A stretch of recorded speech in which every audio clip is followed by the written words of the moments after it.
All right, we are live on YouTube, so here we go. Let's rock this thing. Welcome to the Alien Invasion number 240, recorded on Thursday, April 5th, 2018, First Contact Day. I'm Dave Nelson, along with Brad Ludwig. Coming up, what exactly did some pilots recently see over the skies of Arizona? We'll tell you about an incident that happened near Ellsworth Air Force Base in 1953 in the sighting segment, and our picks and warnings feature. Before all that, though, our question. Then we start the record all over again, and we ask the question. If you could create a fictional alien race for a TV series or movie, what would they look or act like, Brad? Alien. Sorry. Would they look like us, or would they look totally different or totally alien from us? Huh?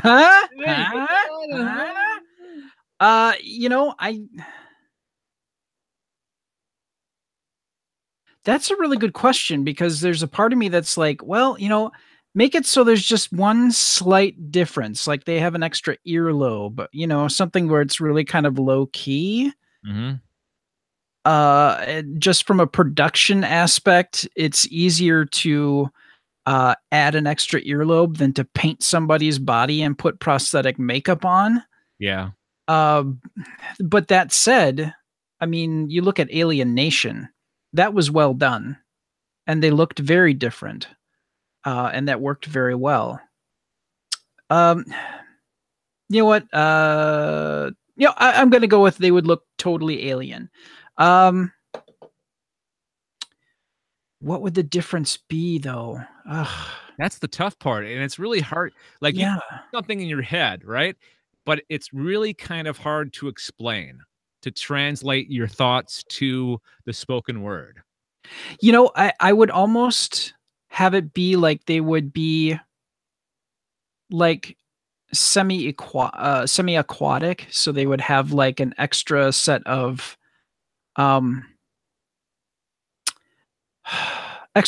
basically eyelids, like an inner eyelid, kind of like a cat or something like that.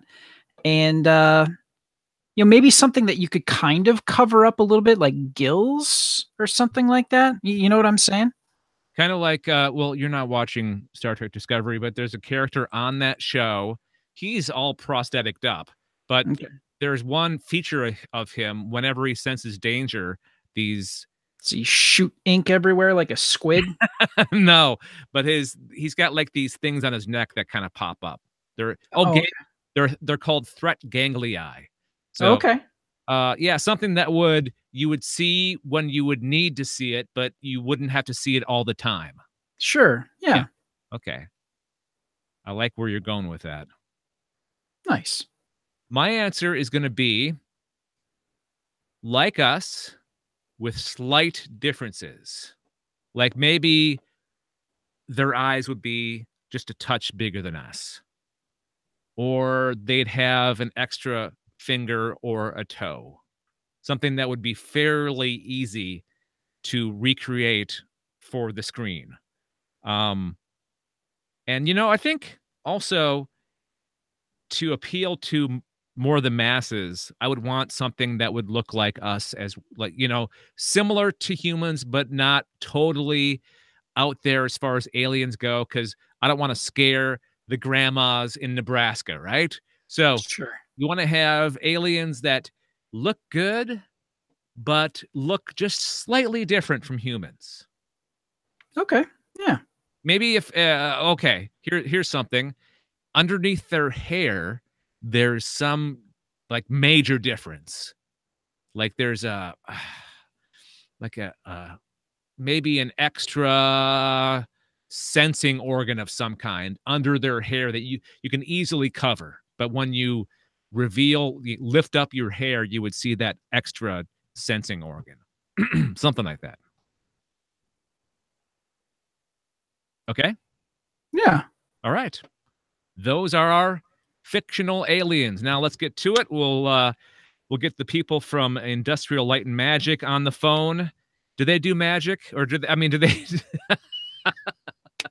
do they do like prosthetics and makeup? Probably not. You probably have to get someone like Michael Westmore from Star Trek. Oh, there you go. Yeah. Or the guys that are on, here it is. The guys who are on that show Face Off, they have their own shop and they do stuff for TVs and movies. So I'll get a hold of those guys. There you go. All right. Boom, done. Make it happen. All right. Good stuff. And I believe you have the story. So yeah, hang on, let me just double check. Yes, you have the story. So, Brad, you go ahead with what you want to talk about this week. All right. I found an interesting story that actually Corey Scott from the Podcast of Terror sent my way, and I thought it was well worth talking about. So I want to thank Corey Scott for helping a brother out here. Here we go. Pilots report close encounters with UFO over Arizona.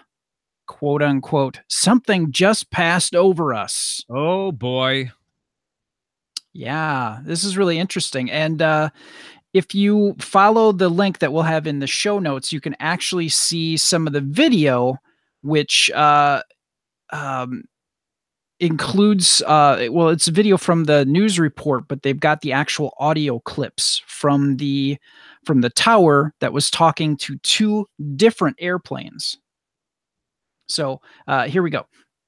Two pilots on different aircraft reported having close encounters with a mysterious object flying high above Arizona last month, according to the FAA. The sightings occurred within minutes of each other on the afternoon of February 24th of this year, some 40,000 feet above southern Arizona near the New Mexico border. Now, ABC News obtained the audio recording of the conversation between the pilots and the Albuquerque Air Route Traffic Control Center, which was released by the FAA. The news comes amid a series of reports of military pilots coming in contact with what they believed to be UFOs and the disclosure of a secret but now defunct Pentagon program to track such incidents. The pilot of a Learjet 36 belonging to Phoenix Air with the tail number N71PG reported the initial sighting. He asked the controller, "Was anybody above us that just passed us like 30 seconds ago?" "Negative," the controller responds. "Okay, something did," the Learjet pilot says. "It's a UFO," another pilot chimes in. "Yeah," the Learjet pilot laughs. Now, a few minutes later, the controller radios the American Airlines Flight 1095, an Airbus A321. He asked the pilot, "Let me know if you see anything pass over you here in the next 15 miles. The pilot seems puzzled and responds, "If anything passes over us?" "Affirmative. We had an aircraft in front of you at 37,000 feet that reported something pass over him, and we didn't have any radar targets. So just let me know if you see anything pass over you," the controller says. "All right," the pilot says.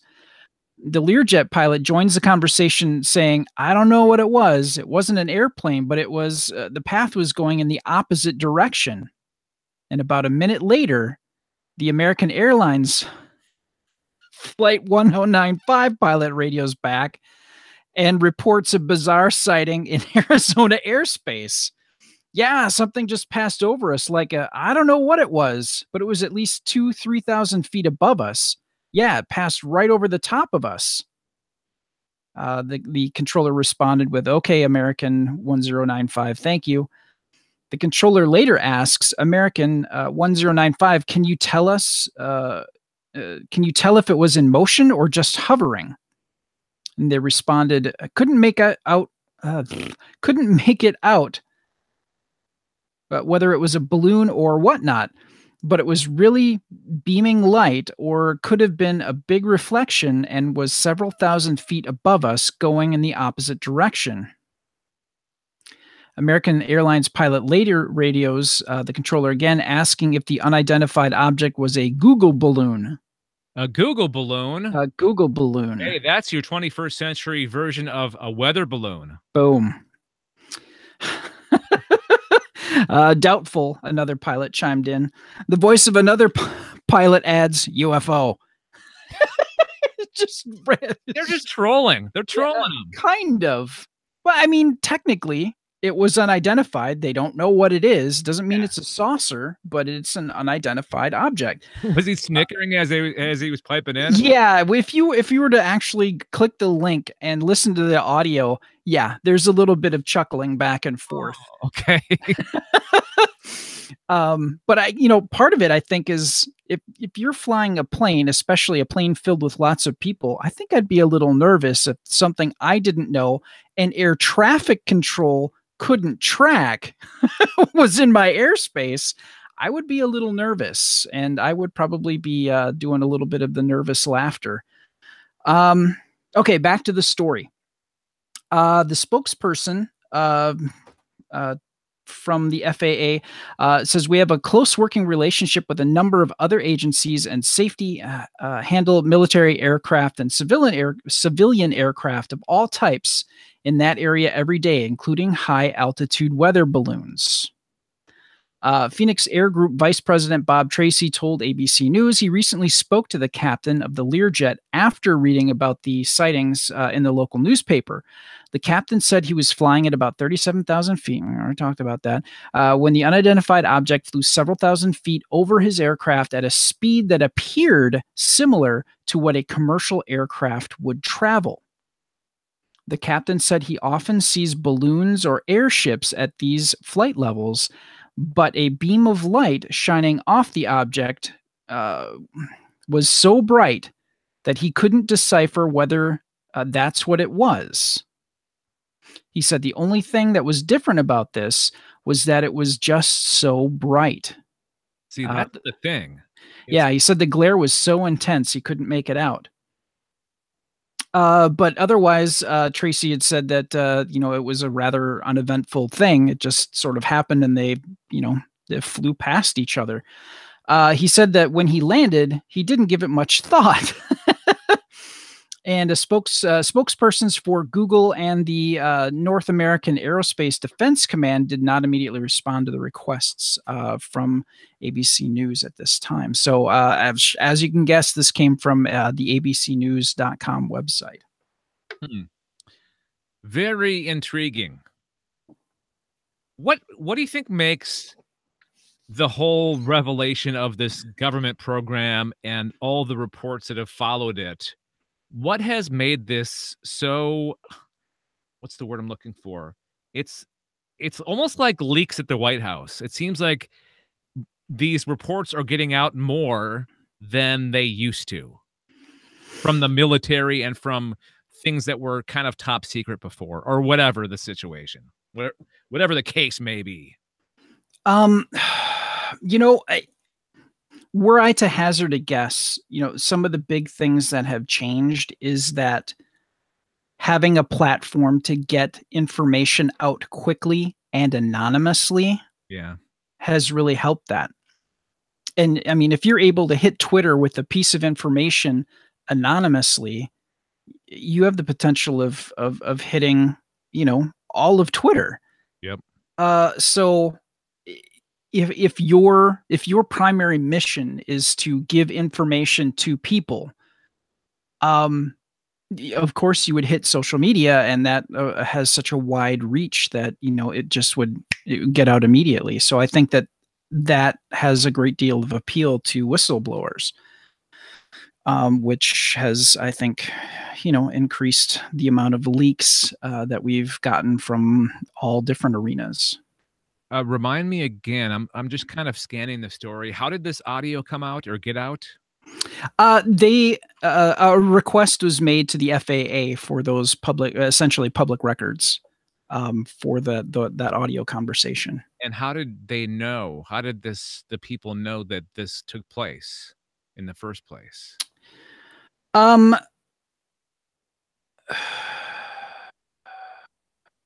we may not have the answer on this story. We may not, but I mean, if they're, I mean, they were talking over, Oh yeah. they were talking through the airwaves. So I mean, anybody could have picked up that bit of information technically So either somebody. that knows that the frequency that they Yeah. used. Okay. Okay, that makes sense. All right. Interesting.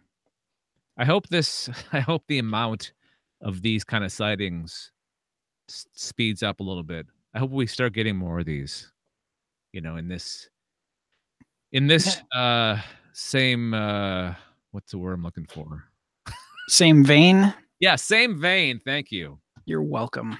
I speak fluent Dave Nelson. Yes, I'm glad somebody does. My wife is also fluent in Dave. That's because we love you, man. Oh, thanks.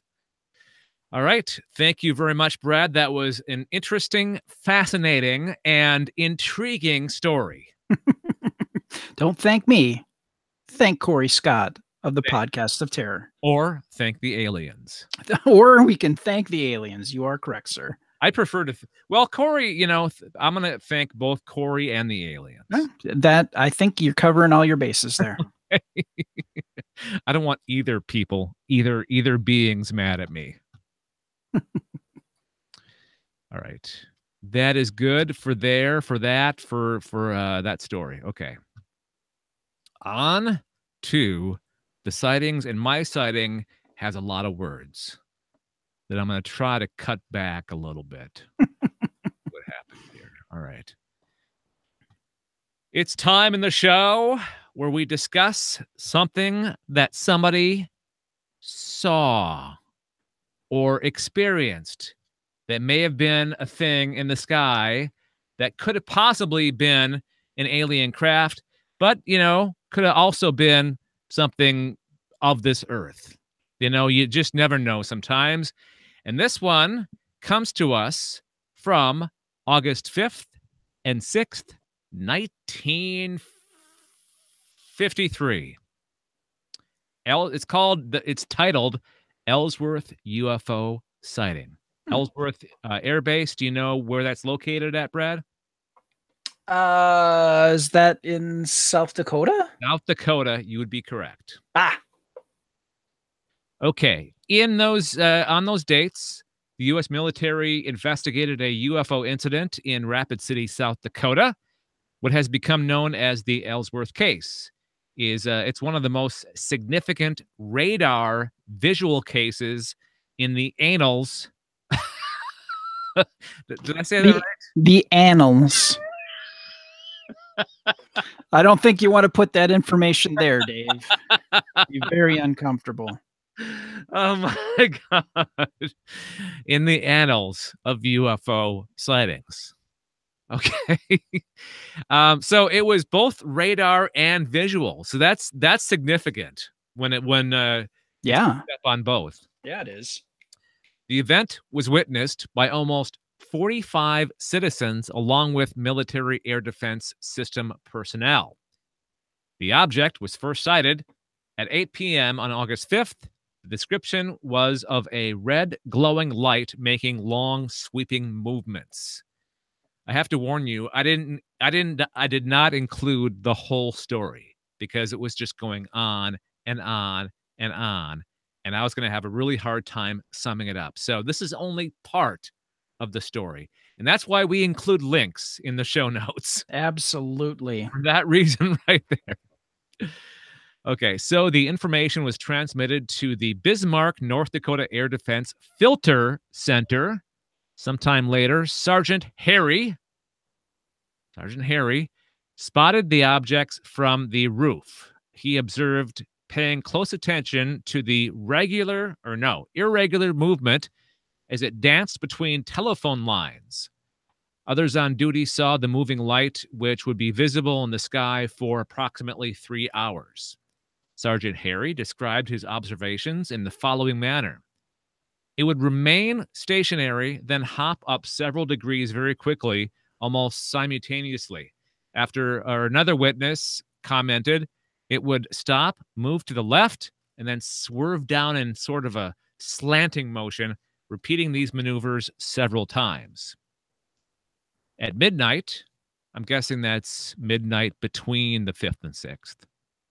At midnight, 3 additional objects appeared in the sky above Dakota. The employees of the filter center had a feeling like someone was watching them. So it sounds like this craft was flying. It flew from Rapid City to this other Air Force facility in North Dakota. Hmm. Let's see. Before they were seen in Bismarck, 2 F-84s had been vectored into the area over Black Hawk, South Dakota. The objects and the jets were monitored on radar. One pilot established visual contact for 20 to 30 seconds. His description could be heard over the intercom. It's brighter than the brightest star I've ever seen. When the pilot gave chase, the light inexplicably disappeared. So something in common between this sighting and your news report is bright lights. Interesting. Lieutenant Needham, or Needham, he needs ham. Who doesn't? The second pilot spotted one of the objects at 15,000 feet. It was below him and to his right. Unless you have dietary restrictions, sorry. Yeah, something kosher, I guess. Exactly. The object moved, I love this word, spasmodically up and down. The colors, not sporadically, spasmodically. The colors changed from white to green. In pursuit, Needham climbed to 26,000 feet. He changed course to 360 degrees.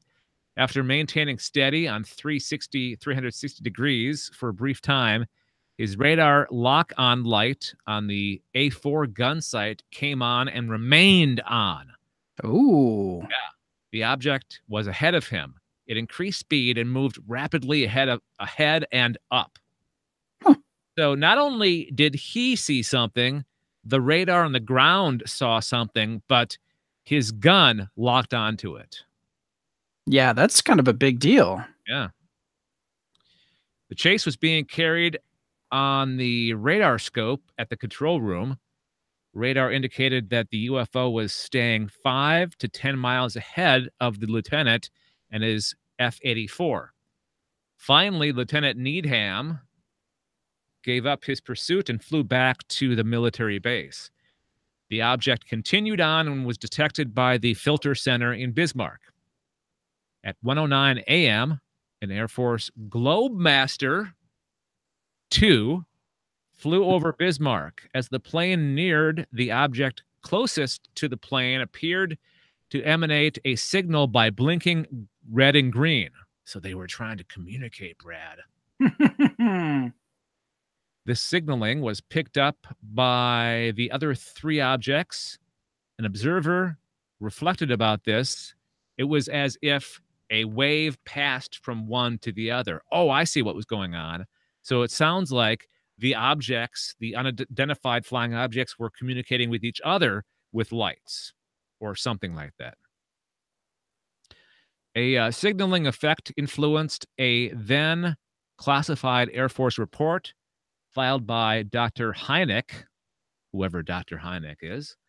He concluded the entire incident, in my opinion, has too much of an Alice in Wonderland flavor for comfort.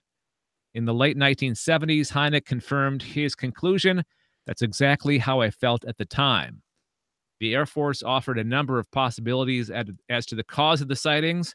In the final synopsis, the objects would continue on the records as unknowns. So it was one of those weird incidents experienced by a number of people in a number of different ways that the Air Force was heavily involved with. So there you go. That's the sighting this week. Nice. One of the things I really love about doing this show, Brad, well, the company I keep, Aw. but also the things that we learn every week just from doing research for the show. Like, I had no idea that this incident took place. And I had no idea that somebody would have the last name of Needham. At least it's That sounds like a desperate cry for help as opposed to a surname. at least it's not Gotham. Fair enough. I don't know. It was some podcast I listened to. One of the hosts refers to Gotham as Gotham. And whenever I see it now, I think of Gotham. And it frustrates me because before I heard him say that, I had never put the connection together. But now whenever I see it, it's Gotham. Yep. All right. So like I always say at the end of our sighting segment, if you have a sighting, if you've experienced something that you saw in the sky, on the ground, that you can't explain, that may be an alien object, an object not of this world, let us know. There's a number of ways you can get a hold of us. Email aliens@gncasts.com. That's aliens@gncasts.com. Our phone number is 805-328-3966. You'll have to leave a voicemail on that. It's not like a manned phone number. Like, it's not my, you won't call, you won't dial through, and I won't pick up is what I'm saying. You have to leave a message at that number. 805-328-3966. We also have a thing on our website, gncasts.com, where you can leave a recorded message there as well. So if you experience something, let us know. If you saw something, say something. All right. There's the sighting. Wasn't as bad as I thought it was going to be. I thought it was going to take forever to get through. No, you tighten that right up. Thanks. That's what she said. I'm going to do a, I'm going to do a partner read.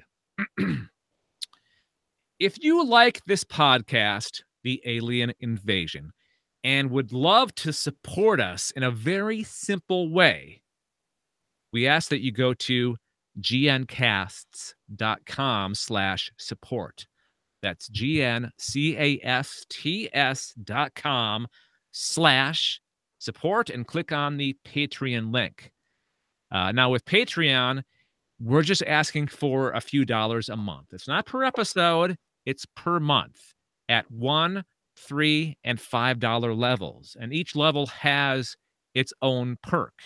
Like, you can get your name mentioned on our shows, not just this show, but all of our other podcasts that are part of the Galactic Network.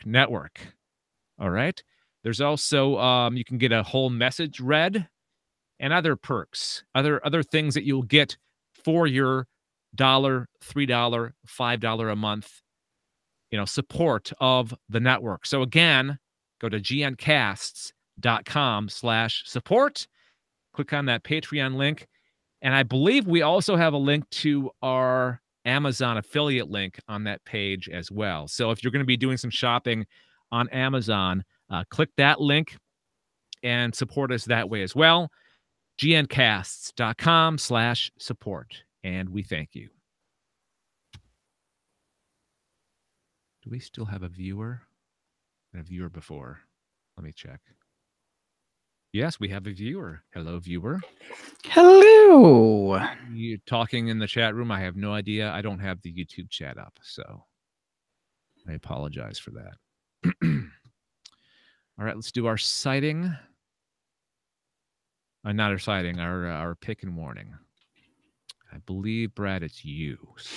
I believe that you are correct. All right.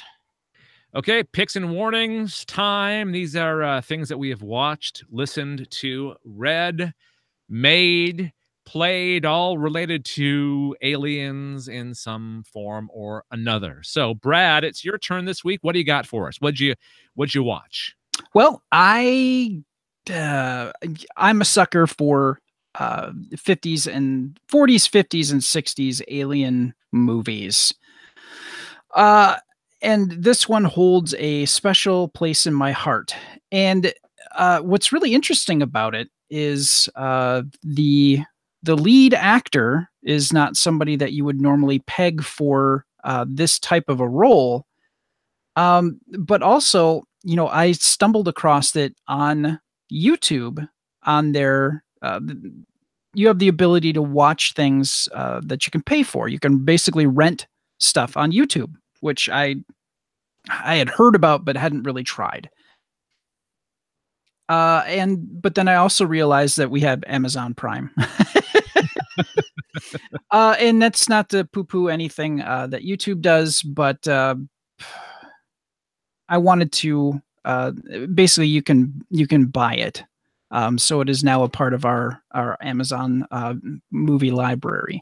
That movie that I've horribly teased is Forbidden Planet. And Forbidden Planet is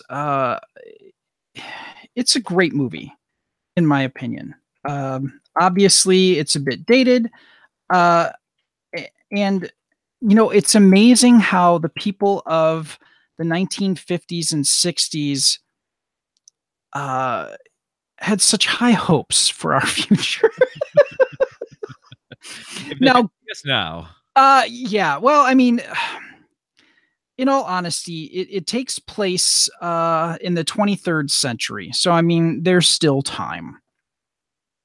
But yes, it's the lead actors are Leslie Nielsen and Anne Francis plays the daughter of the professor, the doctor that lives on this particular planet. And we're introduced to, and they make a really big deal about this in Hollywood, not just for this movie, but in Hollywood, Robbie the Robot. And when I talk Robbie the Robot, okay, for those of you who are on checking us out on YouTube, I'm going to kind of do a little switch here so you can see what I'm talking about when I say Robbie the Robot. Robbie the Robot is an iconic looking character. He's got essentially 3 fingers and a thumb. He's got his legs are basically, they look like interlocking spheres. And the head of this thing is very ornate, and there's spinning, and there's there's stuff clicking and clacking in there, and the thing to realize, and there's like neon lights in there too. That suit had to be so hot and very top heavy to be inside of it, because obviously there was somebody inside of the suit. But it's just absolutely gorgeous to see this thing in operation and really give thought to the fact that nowadays you'd use LED lights, and there's all sorts of miniaturized motors and things that could accomplish the same thing. Maybe CG too. Well, if you wanted to just like take the Star Wars route and go with practical effects, you could make a suit that would not be nearly as heavy and as clumsy and had to be as packed with hot lights and electronics. I'm sure the person that was inside that suit was just sweating to death, trying to wear that thing and move around and whatnot. But enough of the robot. Well, actually, one last thing. This particular robot suit, I'm guessing, cost so much that they tried to reuse this. You'll find Robbie the Robot reused in other sci-fi movies. He actually made an appearance on Lost in Space, where he met, what was their robot called? Oh, Danger, Will Robinson. Yeah. Oh, geez. D9. Is that right? Your screen capture is still on, by the way.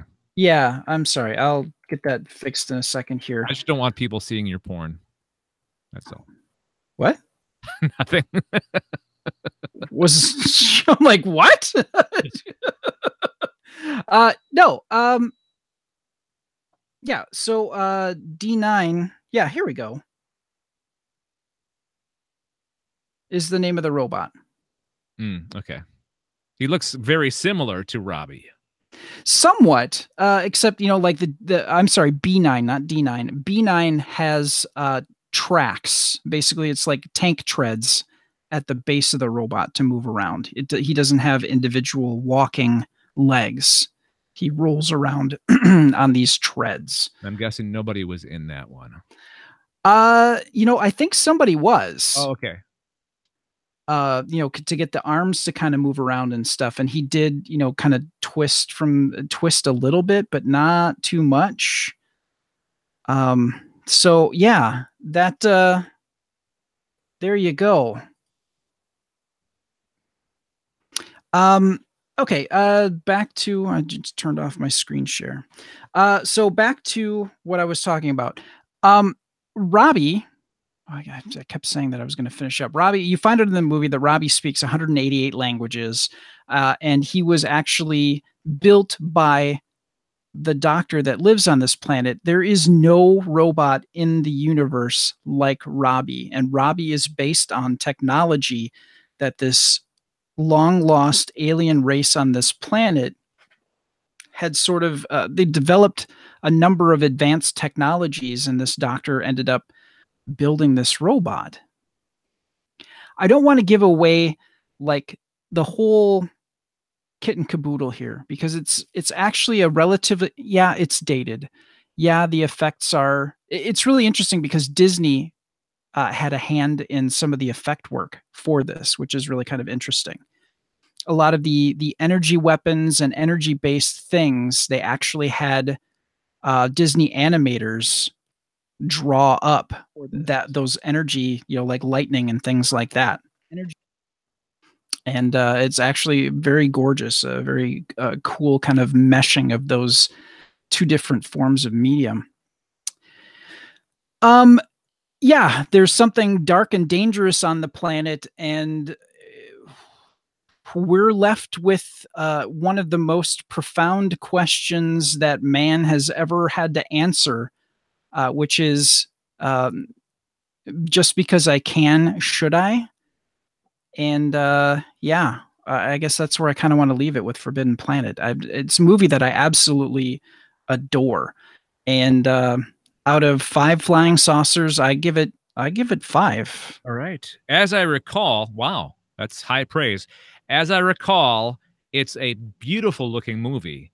And compared to other movies that came out at that time, especially science fiction movies, it looked pretty damn good. The production value, I think they had a lot of money to work with on this film.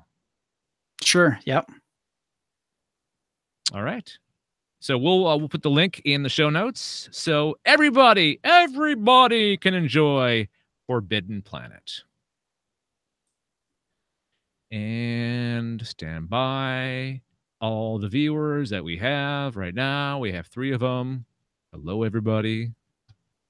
We're going to read some feedback. We have feedback this week, and I can't wait to read this. Uh-oh. All right, Brad, we have some feedback this year, or we have some feedback this week, Brad, from a person going by the name of Vanner303. That's VANER 303. Cool. This came to us through our email address, aliens@gncasts.com. First line, all caps, they want to contact. Are you intrigued? I am. All right. It goes on to say, from now on, open your mind. This message comes from our extraterrestrial brethren.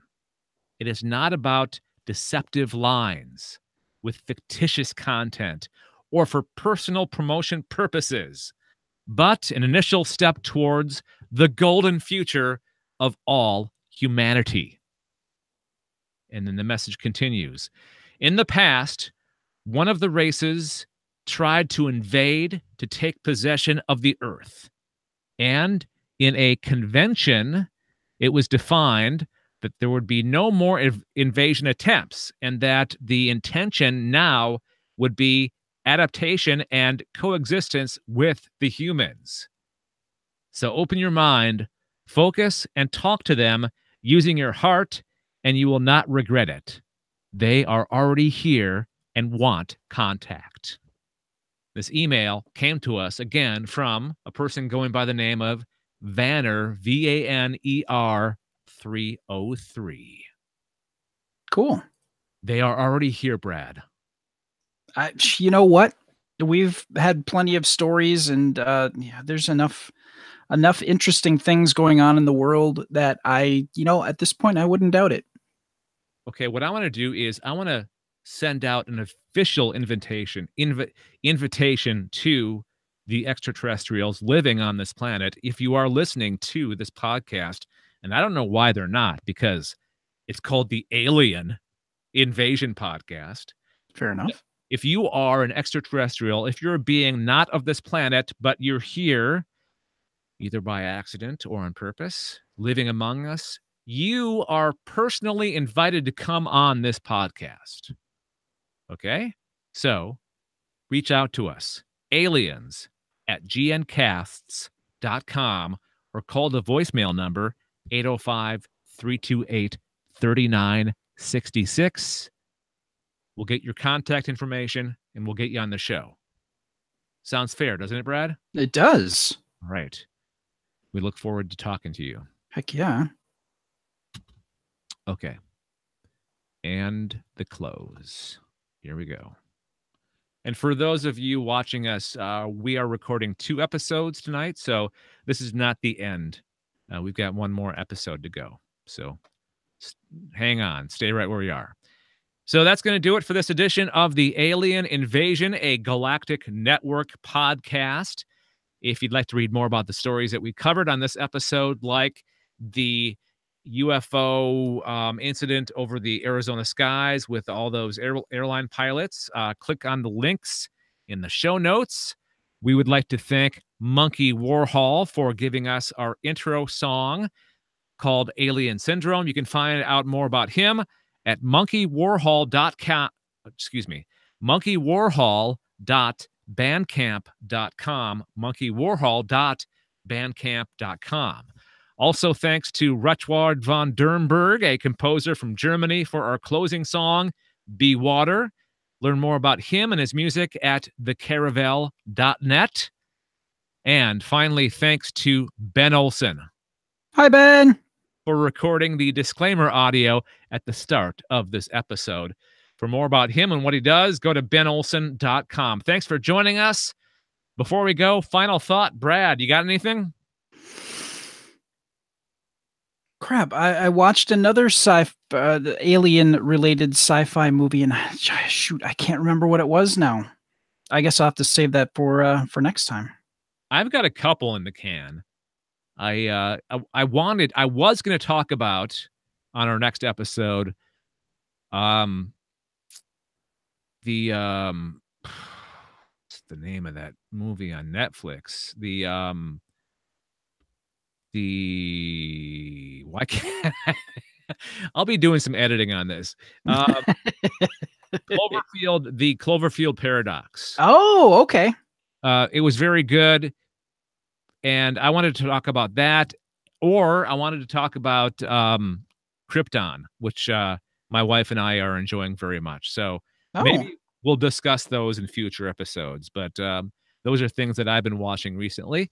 So you'll just have to keep listening to find out about those things in our sighting segment. Right, Brad? Absolutely. All right. Thanks for listening, everybody. We'll talk to you next time. Bye.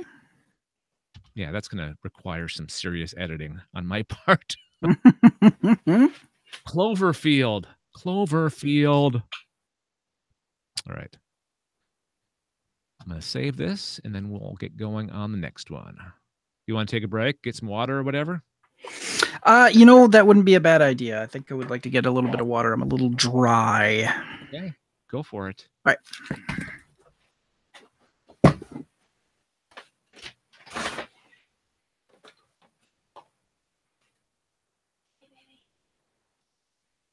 Alien Invasion.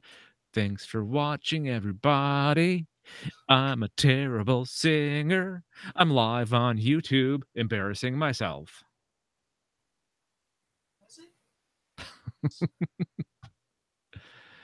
That was terrible. I apologize.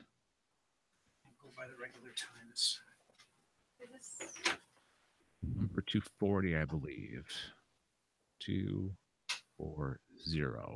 Or is it 241? I'm not really. I think it is 240. 240. Yep. 240. We'll get to bed earlier. All right. Okay, I got my bottle of water. All right.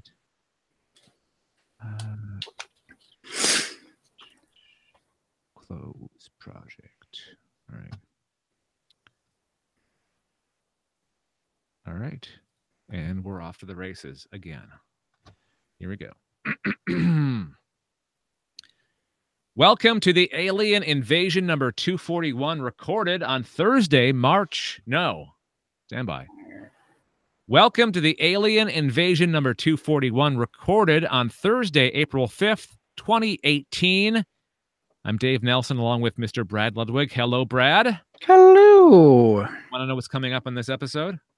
Absolutely, I do. Amazon may adapt a very famous Chinese alien book series. And you will tell us about a UFO hovering over the trees, hovering over some trees in Nebraska in the sightings. Plus, our picks and warnings. Before all that, though, our question. That's not far from the truth. There's not many trees in Nebraska. Yeah, it's pretty wide open, and that's where they do a lot of ranching and stuff, right? Yep. A lot of cows. All right, so you've got the question this time around, so ask it, sir. I will. If you, Dave Nelson, could own one bit of alien-related sci-fi movie or TV prop, what would it be? Interesting. I think the first thing that comes to mind is a Borg alcove from the Star Trek franchise. Oh my. They had that cool, like, I know you can get it at like Spencer Gifts, yeah. Yeah. It's like it's round and it like almost looks like lightning being shot in different directions. It's a kind of a modification of like the spheres. Okay. Yeah, it's just done in a flat circular panel, essentially. Yeah. That was part of the original Borg alcove. I don't know if it was in the Voyager version of them or the movies, but I always thought that was kind of cool. So that's going to be my answer. The Borg alcove from the Star Trek franchise. Nice. You have an answer for your own question? There are so many things that I would want. It's ridiculous. You know, I wouldn't mind if I was going to shoot for the moon. I wouldn't mind having like the Kryptonian, like the whole control panel that Superman has for his Fortress of Solitude. It's like, you know, all the crystals, and he moves the crystals around to get different bits of data, you know, to go through the database with his the AI that runs in the Fortress of Solitude. But all the technology, you know, video and information, it's all recorded on crystal. And that would be really cool to have a prop that you would be able to, not only would it be lit, but you could actually have bits of crystals slide in and out, and it would, you know, you could do different things. That would be really cool. They have a version of that on the new Krypton show. Really? Yeah, Sweet. Not necessarily a crystal, but a thing that slides in that activates a Fortress of Solitude type place. Nice. Yeah.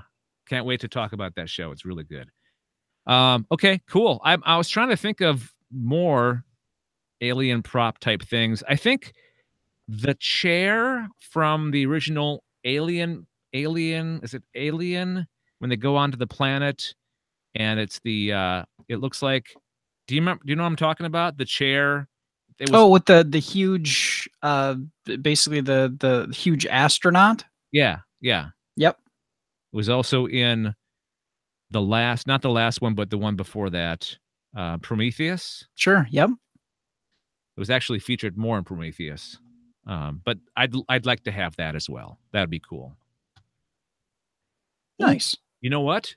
Maybe the Guardian of Forever, the archway. They were Sure. really There good. you go. Yeah. Or Stargate. The Stargate. The Stargate. There you Yeah. go. All right. So there you go. Those are our answers. Bam. Kaplow. Boom. Kapla. Kapla. All right. Speaking of aliens, let's. Oh, that's something we could talk about is Duolingo has got Klingon available to be learned. Really? Yes. Interesting. Mhm. Oh, I have a thought about the next 2 episodes. Remind me to tell you at the end of this. Sounds good. All right, here we go. With the news. In the news. I'm really excited about this because the TV networks and people that make TV shows and movies are dipping into things that aren't of this continent or the Western world. They're starting to dip into more of the Asian or South Asian, Southeast Asian countries. Okay. And this is the case with this story. Amazon is planning a TV series based on a Chinese sci-fi trilogy series. Now, Amazon is really getting into original TV shows because before they would just like introduce a bunch of pilots and you would vote on your favorite one and then that show would get made. But now they're actually going all in because they're also working on a Lord of the Rings TV series, which sounds like it's like the most expensive TV series ever made or something like that. They've like budgeted for like $1 billion, and I don't know if that's because I think they're shooting for a 5-year run. Yeah. And yeah, that's some serious cash. That's going to get a lot of the people that don't already have Netflix Prime will want to get Netflix Prime for that. For Quite sure. possibly, yeah. So with this, investors speaking to the Financial Times are claiming that Amazon is in talks to acquire the rights to the ultra popular Chinese science fiction trilogy, Remembrance of Earth's Past, also known as the Three-Body Problem. That's a weird name, the Three-Body Problem. That sounds like a translation, an English translation, into something that totally makes sense in Chinese. It really, actually, it kind of sounds like a Sherlock Holmes case. Oh, yeah, it kind of does. The video subscription service is reportedly going to earmark more money from Bezos, $1 billion for a TV series based on the book series. Now, what did you say that they're planning on spending for Lord of the Rings? Like $1 billion. Okay. So maybe I got the 2 stories mixed up. We'll just put that aside. No, it's part of the URL on the link. So it's got to be. Maybe they got the wrong information. Whatever. Okay. They could be, dipping in. They could be doing more than $1 billion TV series. It's possible. It's entirely possible. Yeah. Bezos has more money than God. So I wouldn't put it past him. Well, I really think too that for as much they have to give money to the different film excuse me, the different film studios to, have the movies available for their subscribers. What if you made your own content? You could keep that on your service. You could keep it there in perpetuity, forever. Yep. And that's yours to keep. You get all that money back. So I think that there is a real push now for them to start making their own content. Mm-hmm. And, I'm not surprised at all because Netflix has been very successful with their original content. In fact, you go onto Netflix now and there's so much Netflix original content. It's ridiculous. Oh, yeah. It seems like it's even crowding out like all the other things from all the other places now. At least it seems that way. It's featured. It's prominently featured on Netflix. Yeah. Okay, so here's the story behind this trilogy. And it's interesting because this is some of the stuff that we've discussed in the past on this show when it comes to first contact with aliens. It's set against the backdrop of China's Cultural Revolution. A secret military project sends signals into space to establish contact with aliens. Now, China's Cultural Revolution, I want to say that's back in the 60s or 70s. That's what I thought. Yeah, I think you're right. An alien civilization on the brink of destruction captures the signal and plans to invade Earth. Meanwhile, on Earth, different camps start forming. See, this is the part where kind of relates to what we've talked before on this podcast. Planning to either welcome the superior beings and help them take over a world seen as corrupt or to fight against the invasion.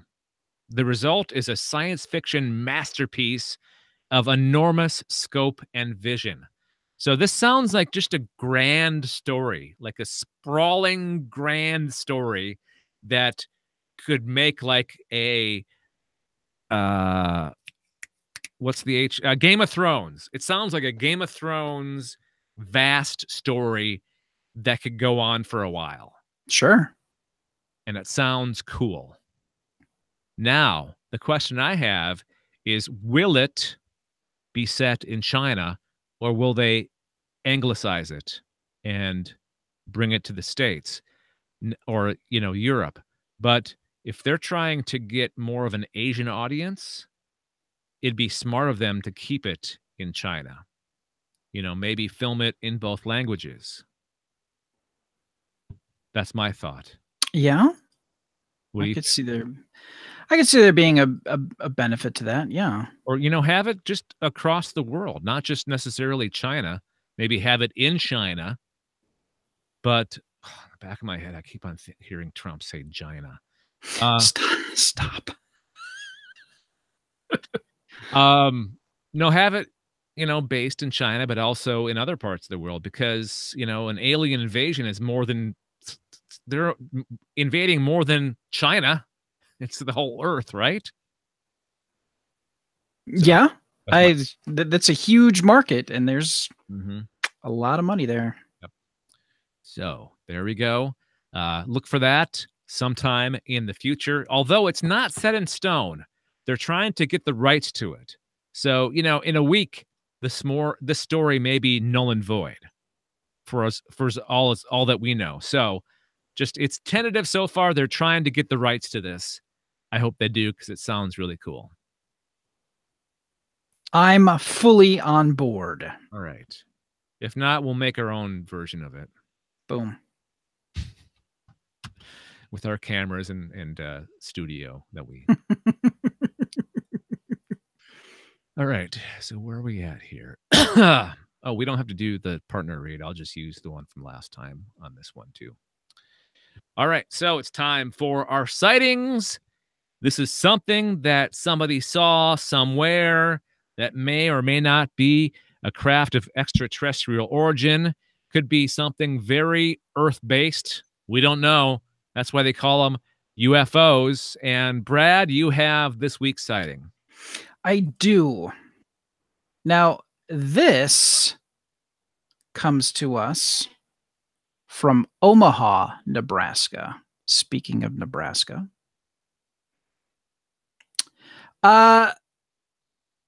This occurred in 1988. Actually, this occurred at about the time I graduated high school. I was over in Korea in 1988. I was going to say, you're a couple years older than me. So, This is post high school career for you. But yeah, this would have been about the time that I graduated high school. Now, what's really interesting is that this occurred June 10th of 1988, but they didn't report it until May 18th of 2008. So there's a 22-year gap here. I'm sorry, 20-year gap. What am I? Math is hard. Anyways, hey, here we go. This took place. They're saying that it took place at let's see, it's 22:30, so that would have been 10:30 p.m. And this happened. The shape of this particular object, they say, is oval, and it happened for about 5 to 8 minutes. Here we go. I was 13 years old when I had my one and only true UFO sighting / experience. It was about 10:30 p.m. when my mother, brother, and I, they're not the same person, my mother, brother, and I, had just gotten home from an event. We lived on a horseshoe street, which was somewhat surrounded by tall trees. They're saying it over 50 feet tall. We had just pulled in the driveway, and as we were getting out of the car, my mother says, "What is that?" And as plain as day, hovering above these tall trees was a UFO. My brother says, "That's a flying saucer." There is no doubt to what we are seeing. This was visible no more than 200 feet away. The saucer length had to be at least 6 to 8, maybe more diesels long. Diesels as in diesel trucks? Probably. Okay. All lined up together. I was amazed at what I was seeing. I just could not believe my eyes. The saucer hovered over these trees for 5 to 10 minutes. It had several white lights around the outer part. After 5 to 10 minutes, it began to rise slowly, and I mean slowly. And within a few seconds, it took off at an angle, leaving just a trace of its path, and it was gone. I can close my eyes today and see it all over. I will never forget. I look to the sky all the time, hoping to see one again. Also, this person continues, I myself have experienced what I believed was an alien encounter. I believe this occurred after the sighting. Not sure of the date / time, but there was a light outside. I was sitting in my bed reading a book, and my back is to the bedroom entrance. So I'm reading, and I feel 3 taps on my left shoulder, and mentally, I'm assuming it's my brother. And as I turn and look over my shoulder, I see a white figure with an oval-shaped head and black oval eyes, and I freaked out, understandably so. I jumped up and ran out of my house. I've seen this figure described on television by other people who have claimed of seeing aliens, but some people say it's gray or some color, but what I saw was white. It freaks me out to even think about it. I believe there are chosen people to see the things we see, and I feel bad for the people that will never truly believe and know that we are not alone. Sounds like a true believer. Now, this is New Fork. This came from New Fork. No, Brad, it's New Fork. I'm sorry, it came from New Fork. And their note that they tagged to this, witness indicates that date of incident is approximate. So there you go. I don't know what the significance of that is. Well, they're saying that it occurred June 10th of 1988 when they did a follow-up contact, perhaps. Mm-hmm. And they went over the information again. They probably came back and said, well, I think that was the date, and now you've hit, now it's approximate. So, okay. I forgot to put the particular link to that, so I am taking care of that now, Dave. I apologize. Don't worry. And that will end up being in the show notes for you to look at your leisure, dear listener. Was this during the daytime? No, it was. No, it was 10:30 at night. Okay. So I wonder how they could see it so clearly, unless there was like lights. It was like in a lighted area of like their Well, property or something. it's 10:30 at night, so it's dark, and they saw this lit saucer. Mm-hmm. So I don't think that there was a Okay. necessarily an issue being able to see it because it was lit. Okay. And it was in a residential area, so I'm sure there was also street lights and house lights. It wasn't like completely dark. Sure. Yeah.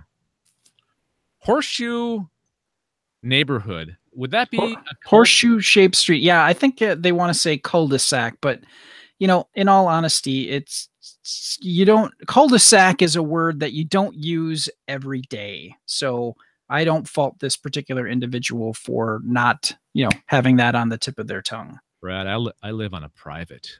I live on private. Sorry? It's not a street. It's not an avenue. It's not a lane. It's a private. I hear that and I think privates, which is completely different. Nope. All right. So, listeners, if you've had an experience of some kind, say something. Let us know. Email aliens@gncasts.com. aliens@gncasts.com. Or, you know what? Reach out to us on our brand new Twitter account. We are Alien Invasion GN, as in Galactic Network. Alien Invasion GN. Reply to us there. Send us a note there, or you can call our voicemail number 805-328-3966. 805-328-3966. Again, if you saw something, say something. Okay. There we go. Let's do my pick. Here we go. And it's neat because this involves an incident that we have talked about on this show. Really? Yeah. All right. So, okay, this is the part of the podcast where we talk about something that we have watched, listened to, read, made, played, all related to aliens in some way. And this week, it's something I listened to. It is a show that I'm sure you're familiar with called As It Happens. It's aired on public radio in the States. It originates on the CBC, the Canadian Broadcast Corporation here in Canada. Sure. The kind of an interview / news of the day type show. They add humor. I've listened to it for a long time before I even moved to Canada. I used to listen to it on public radio. Anyways, the other night, actually yesterday, one of the stories they had was about the Royal Canadian Mint releasing a coin that recognizes the Manitoba UFO incident known as Falcon Lake. Now, I'm going to refresh you on this incident because we've talked about it at least once on this show. It's the guy that's out in the field, in the woods, collecting rocks, collecting gems. I don't know what he's doing with them, but he's out there collecting. He gets to a clearing and he sees a UFO hovering. And as I recall, he was just a simple man and he didn't really realize what he was looking at. Like he thought it was some kind of military aircraft. He didn't really believe in aliens or alien craft or UFOs. But he saw this thing hovering. Actually, I'm not sure if it was hovering. I think it was on the ground when he first saw it. But he goes up to it and he touches it he's got gloves on. He burns his gloves. It's so hot. And then he's sitting kind of underneath it and it takes off and like steam comes from like a vent that he's underneath, Oh yeah, that's right. burns his chest, Yep. and he had health problems after that Yeah, he did. from like radiation or something like that. Yeah. And he eventually reported the incident, which later on he would say that he regretted that because it just caused problems Sure. in his life. Yeah. Because he had to, go through a series of interviews, the RCMP, the U.S. Air Force came up, Blue Book came up and interviewed him. Then the reporters, people that would find their house, and like true believers would want to, talk to this guy and all that BS. So, um, Canada uh, wanted to release a coin based on this incident because they're starting to they wanted to release a series of events that odd events that happen in the country. And this is like the most famous UFO case in the country, probably next to Shag Harbor, which is another big Canadian UFO incident. But this interview is with the son of the guy. And the son has a lot of interesting insights on his father and exactly what happened. And it's and what he would think of this coin being released in recognition of him and this incident. And the coin, by the way, is awesome. The coin is kind of an oval shape. Here, I'm going to click this link. I don't have screen share, but I'll try to describe it to you.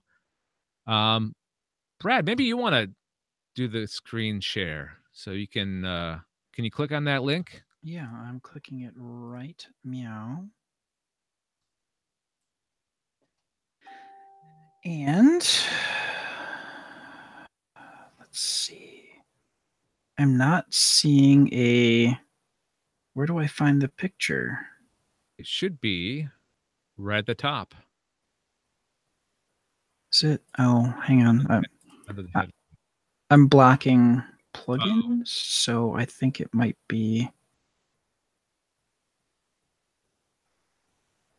If you can't get it, that's fine. I can describe it. Wait, am I? Did you Hang click on. on the right link? I thought so. The second link down, not the one, not the player. There's like a player with a link. It's underneath Royal Canadian Mint recognizes Manitoba's famous UFO incident. That's the link.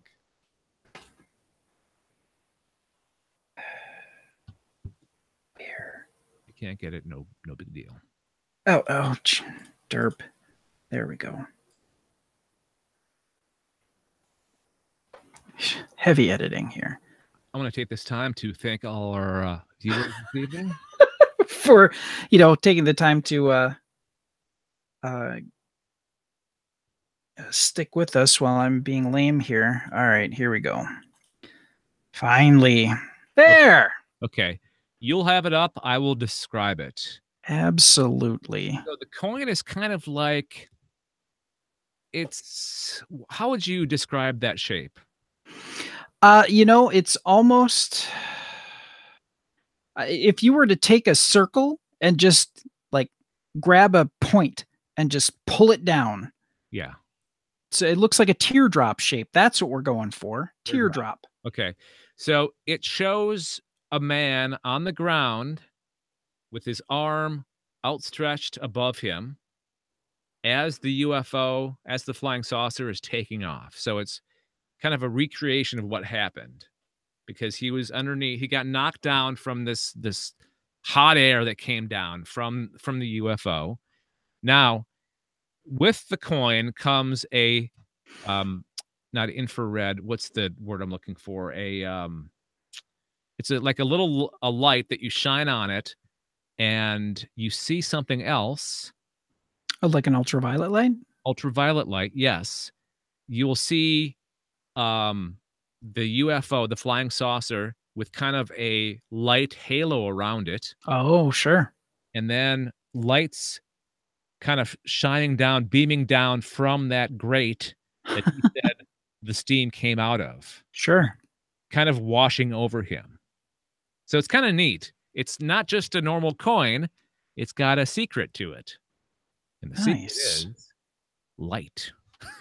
And it looks like it's sold out already. Oh, really? Wow, okay. So I'm thinking that they'll probably make more and they'll be available again, or you can get them through somebody else, a third party. Yeah, perhaps. Yep. So that's my pick this week, and I'm gonna give it 4 out of 5 flying saucers. Nice. Yep.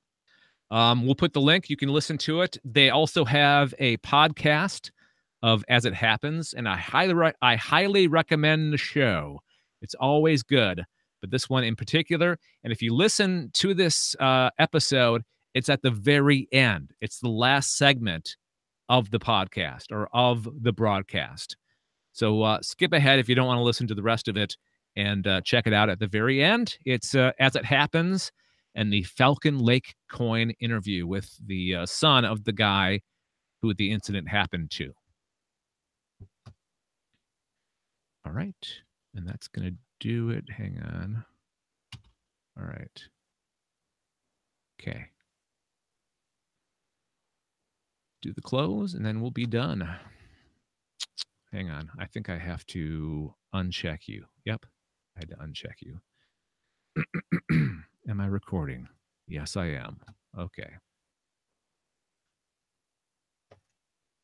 So that's going to do it for this edition of the Alien Invasion, a Galactic Network podcast. If you'd like to learn more, read more about the stories that we covered on this episode, click the links in the show notes. Thanks to a few people, including Monkey Warhol, for producing and recording our intro song called Alien Syndrome.